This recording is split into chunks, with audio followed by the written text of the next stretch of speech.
रहनी ओइसन तिरंगा मोर बार दुनिया में शोर बार हो जैसन सोचले रहनी ओइसन तिरंगा मोर बार दुनिया में शोर बार हो हर बार निकला गया गांधी जी के बोलिया कितना वीर दुश्मन खैले रहले गोलिया।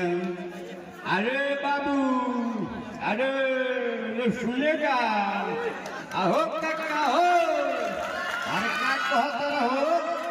अरे बाबू भाई कहाँ से आवाज आ रहा है रे?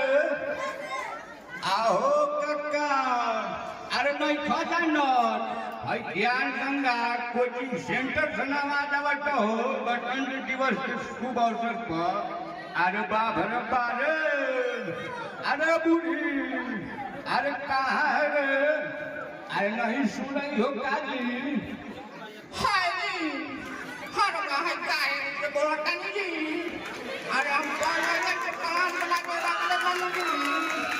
अरे बाप रे बारे अरे बड़ी शोर हो रहा है जल्दी चलेगी। अरे बाप रे बाप हम जाए हाजी जल्दी चलो। अरे जान रही हो बिशुनपुर बरसात में ना हो रहा है नियर हाई स्कूल के समीप में। अरे बाप रे बाप जल्दी चलेगी। आइए आप सब लोग एक और गाना सुना रहे हैं।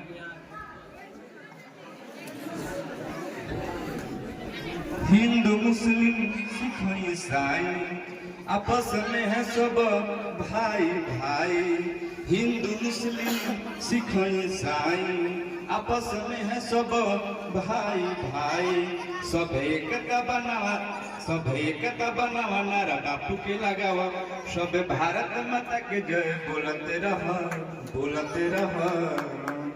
ध्वज लंतम फूल सजंतम अंबर में फरंतम हरे हरे। सभी भारत माता के जय बोलते रह सभी भारत माता के जय बोलते रह। स्कूल कॉलेज कचहरी भारत के सान